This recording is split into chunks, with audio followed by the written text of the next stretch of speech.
آدم علیہ السلام کے بچے جو ہوتے تھے روز ایک لڑکا ایک لڑکی، روزانہ حضرت حوا حاملہ ہوتی اور شام تک ان کو بچے ہو جائے، 2 بچے۔ اللہ کی قدرت کاملہ ہے، کیونکہ نسل انسانی کو اس وقت بڑھانا تھا، تو روزانہ 2 بچے، ایک لڑکا اور ایک لڑکی۔ پہلے دن پیدا ہوئے حابیل، اور اس کے بعد ان کے ساتھ جو پیدا ہوئی وہ اقلیمہ نام سے۔ دوسرے دن جو پیدا ہوئے وہ قابیل، اور اس کے ساتھ یہودا نام کی لڑکی پیدا ہوئی۔ اب قانون شریعت یہ تھا آدم علیہ السلام کی امت کا، امت کون ہے؟ ان کی اولاد ہی ہے۔ اب قانون آدم علیہ السلام چونکہ رسول تھے، شریعت کا قانون یہ تھا کہ آج جو پیدا ہوا لڑکا ہے وہ کل پیدا ہونے والی لڑکی کے ساتھ نکاح کر سکتا ہے۔ سیم ڈے والی لڑکی اس کی سگی بہن مانی جاتی، حالانکہ سب بہن ہیں، لیکن سیم ڈے جو پیدا ہوئی وہ لڑکی اور وہ لڑکا شادی نہیں کر سکتے۔ اور آدم علیہ السلام کی شریعت کا ہی یہ قانون۔ میں یہاں رک کر کے تھوڑی بات بتانا چاہوں گا۔ آج جو لڑکا پیدا ہوا ہے وہ کل جو لڑکی پیدا ہو رہی ہے، یہ دونوں بھائی بہن ہیں یا نہیں؟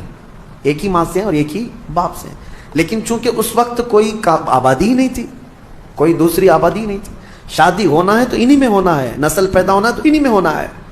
یہ آدم علیہ السلام کی شریعت میں جائز تھا۔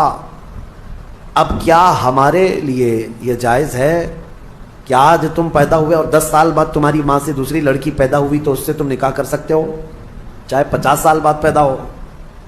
نہیں، سگی بہن ہے تو اس سے نکاح حرام۔ آدم علیہ السلام کے بڑے بیٹے حابیل اور قابیل کا واقعہ اس میں آیا ہے۔ کیا واقعہ ہے؟ ہوا یہ کہ حابیل کے ساتھ جو لڑکی پیدا ہوئی ان کے ساتھ نکاح نہیں جائز تھا۔ دوسرے دن جو لڑکی پیدا ہوئی یہودا، اس کے ساتھ حابیل کا نکاح ہونا تھا، اور قابیل جو دوسرے دن والا ہے اس کا نکاح پہلے دن والی لڑکی سے ہونا تھا۔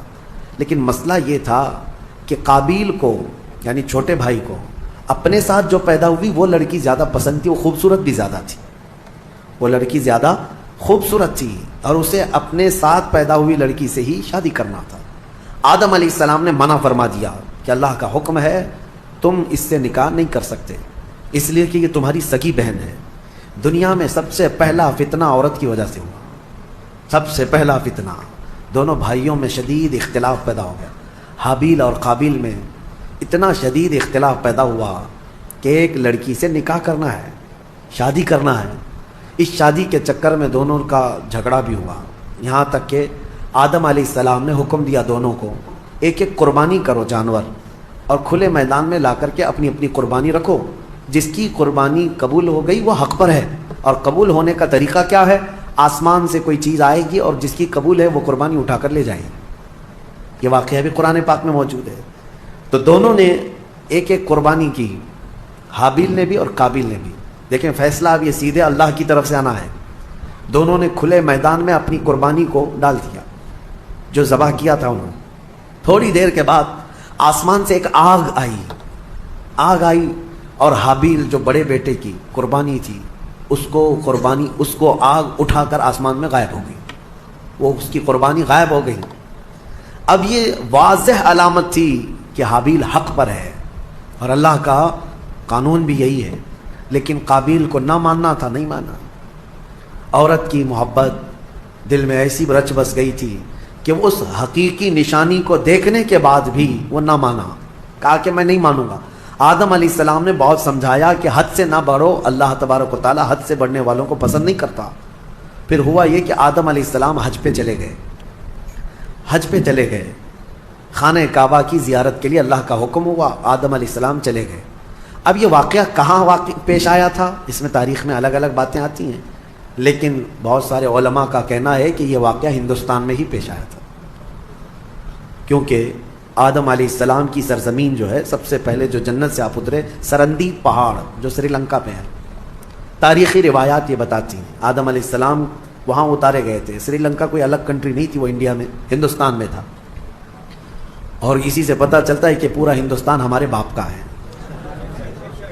حقیقت ہے یا نہیں؟ سب کے باپ کا ہے، آدم علیہ السلام ہمارے باپ ہیں، پوری دنیا کے باپ ہیں۔ تو یہ واقعہ جب پیش آیا، آدم علیہ السلام جب حج پہ چلے گئے، تو اب دونوں کے درمیان جو لڑکی کو لے کر اختلاف تھا وہ کیا ہوا، کہاں تک چل گیا؟ اب شیطان آیا سب سے پہلے، انسانوں کو بہکانے اور ورغلانے کا جو چیلنج کر کے آیا تھا اللہ کی بارگاہ سے، اللہ تعالیٰ نے اس کو آدم علیہ السلام کو سجدہ نہ کرنے کی وجہ سے مردود کر دیا تھا، نکال دیا تھا، اور اس نے اللہ کو یہ چیلنج کیا تھا کہ آدم کی جتنی اولاد پیدا ہوگی سب کو میں گمراہ کروں گا، کبھی ان کے سامنے سے، کبھی بائیں سے، کبھی دائیں سے، کبھی پیچھے سے آ کر میں ان کو بہکاؤں گا، تیرے سیدھے راستے پر کسی کو چلنے نہیں دوں گا۔ یہ اللہ سے اس نے چیلنج کیا تھا، اور اللہ نے فرمایا جا تجھے قیامت تک کی عمر دیتا ہوں، قیامت تک کی تجھے عمر ہے، جتنی کوشش کر سکتا ہے کر۔ لیکن رب تعالیٰ نے فرمایا میرے کچھ مخلص بندے ایسے ہوں گے جن پر تیرا داؤ نہیں چل سکے گا۔ اللہ ہمیں ان مخلص بندوں میں شمار فرمایا۔ شیطان پہلی مرتبہ آیا، دونوں بھائیوں کے بیچ میں دیکھا لڑکی کو لے کر کے اختلاف ہے، تو یہاں آگ لگانا اب اس کا کام تھا۔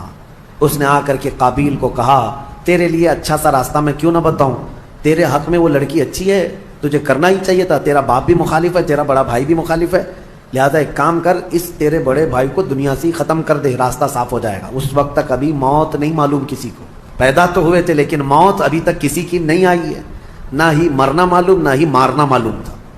تو قابیل کو آ کر کے ابلیس نے، شیطان نے طریقہ بتایا۔ قابیل نے پوچھا میرے بھائی کو اگر ہمیشہ کے لیے میں راستے سے ہٹانا چاہوں تو کیا کرنا ہے؟ تو ابلیس نے ایک بہت بڑا پتھر اٹھا کر کے دکھایا، کہا کہ اس طرح پتھر اٹھاؤ اور اس کے سر پر مار دو۔ تو حابیل ایک جگہ پر بیٹھا ہوا تھا، اسے بھی خبر نہیں تھی کہ بھائی اپنی موت کا سبب بنتا ہے۔